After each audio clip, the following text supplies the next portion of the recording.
সবাই কেমন আছো? হ্যাঁ, এদিকে লক্ষ্য করো সবাই। আমাদের আজকের যে অঙ্কটি নেওয়া হয়েছে মোটে এটা খুবই গুরুত্বপূর্ণ গাইড করদের জন্য। নতুন নতুন অঙ্ক আজ থেকে আমাদের বোর্ডে করানো হবে প্রতিদিন 2-3টা করে মডেলের বাইরে, ঠিক আছে? তো প্রশ্নটা ভালো করে আমরা পড়ে নিয়ে আগে। এখানে 240 জন লোক একটি বনভোজনে যায়। সেখানে যতজন মহিলা ছিল তার থেকে 20 জন পুরুষ বেশি ছিল, আবার যতজন শিশু ছিল তার থেকে 20 জন প্রাপ্তবয়স্ক বেশি ছিল। তাহলে বনভোজনে কতজন পুরুষ ছিল?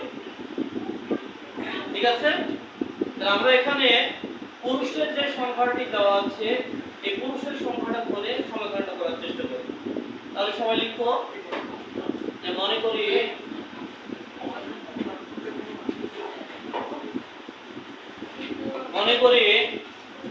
পুরুষের সংখ্যা বের করতে বলেছে আমাদের। পুরুষের সংখ্যাটা আমরা আগে ধরে নিই, ঠিক আছে?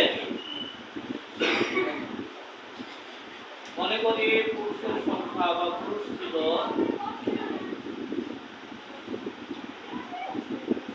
x জন।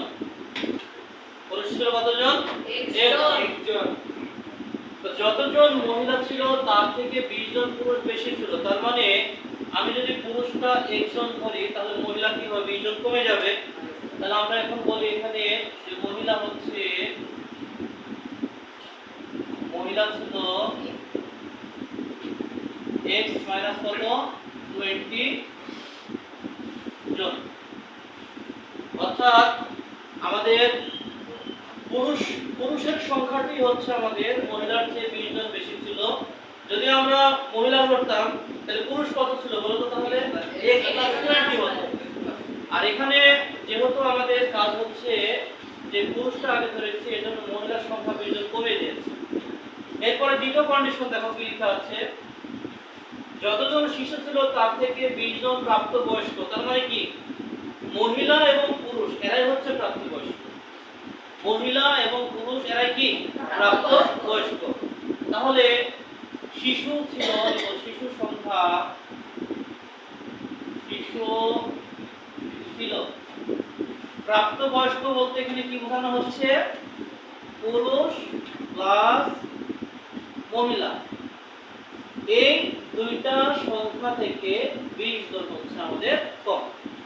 এটা হচ্ছে আমাদের কি শিশু সংখ্যা। তাহলে এটা সমাধান করলে কত আসে? 2x minus 20 minus 20 2x 40। তাহলে পুরুষ, মহিলা এবং শিশুর সংখ্যা কিন্তু আমরা পেয়ে গেলাম। তাহলে ওই বনভোজনের মোট জনসংখ্যা কতজন ছিল? 240 জন। তাহলে পুরুষ, মহিলা, শিশু এই তিনটার যোগফল কত হবে বলো তো দেখি? 240। তাহলে লিখো প্রশ্ন মতে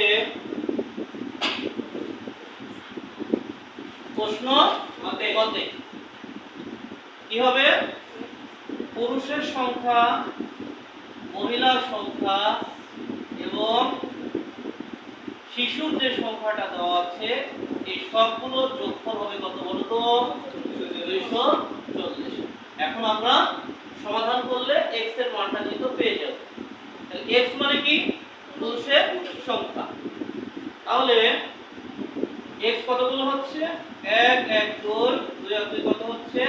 4টি। 4x minus 60 equal 240। যদি 60 আমরা ওই পাশে নিয়ে চলে যাই তাহলে কি হবে?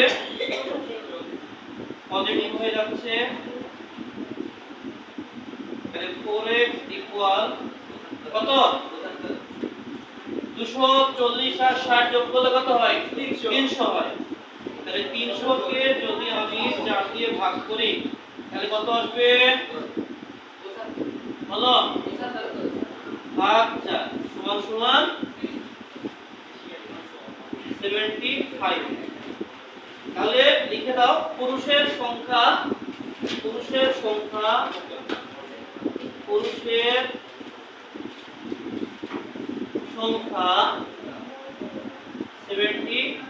5 জন। সবাই কি বুঝতে পেরেছো? Yes, sir. Thank you.